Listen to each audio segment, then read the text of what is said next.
বিদ্যুৎ নিয়ে ভারতের আদানি গ্রুপের সঙ্গে সব চুক্তি বাতিল চেয়ে রিট দায়ের করা হয়েছে। বুধবার হাইকোর্টের সংশ্লিষ্ট শাখায় রিটটি দায়ের করেন ব্যারিস্টার আব্দুল কাইয়ুম লিটন। তিনি বলেন, বিদ্যুৎ নিয়ে বাংলাদেশের স্বার্থ না দেখে এবং অন্যায়ভাবে ভারতের আদানি গ্রুপের সঙ্গে চুক্তি করা হয়েছে।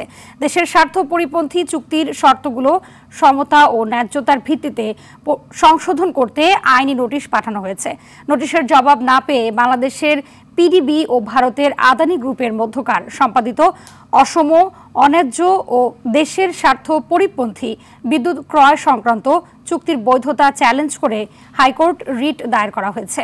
আগামী সপ্তাহে বিচারপতি ফারাহ মাহবুব ও বিচারপতি দেবাশিস রায়চৌধুরীর সমন্বয়ে গঠিত হাইকোর্ট বেঞ্চে রিট শুনানির ওপর শুনানি অনুষ্ঠিত হতে পারে বলে জানান তিনি।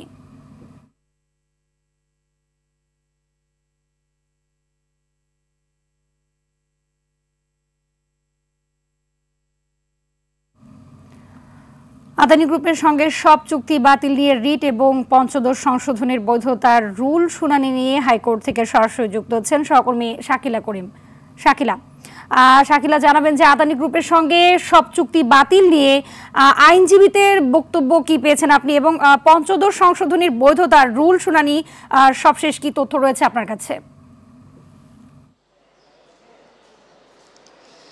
হাবিবা, ধন্যবাদ আপনাকে।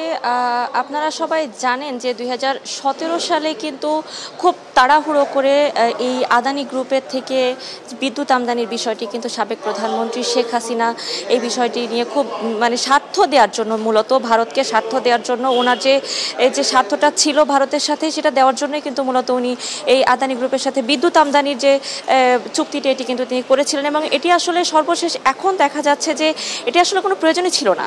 আমরা কিন্তু বাংলাদেশে বিদ্যুৎ উৎপাদনে বা যেসব আরও কিছু ব্যবস্থা রয়েছে, ধরেন সৌরশক্তি, এগুলো থেকে কিন্তু আমরা বিদ্যুৎ উৎপাদন করতে পারতাম, সেই থেকে কিন্তু আমরা আমাদের প্রয়োজন মেটাতে পারতাম। সেক্ষেত্রে কিন্তু এই আদানি গ্রুপ থেকে উচ্চ মূল্যে বিদ্যুৎ ক্রয়ের কিন্তু কোনো প্রয়োজনই ছিল না। সেটি কিন্তু আপনি যেমনটি সংবাদে বলছিলেন, এবং পঞ্চদশ সংশোধনীর বিষয়ে আপনি যেমনটি জানছিলেন, এটি একটি বেশ আলোচিত বলা চলে, এবং এটি গুরুত্বপূর্ণ কি কারণে আপনাকে আমি একটু বলি। এটি হচ্ছে এই সংশোধনীর মাধ্যমে কিন্তু তত্ত্বাবধায়ক সরকার ব্যবস্থাকে বিলুপ্ত ঘোষণা করা হয়েছিল, এবং এটি সেই সংশোধনী যেটির মাধ্যমে বঙ্গবন্ধু শেখ মুজিবুর রহমানকে জাতির পিতা হিসেবে স্বীকৃতি দেওয়া হয়েছিল। এবং এটি সেই সংশোধনী যেটিতে কিন্তু 45টি সংরক্ষিত নারী আসনের পরিবর্তে 50টি সংরক্ষিত নারী আসনের বিষয়টি এসেছিল।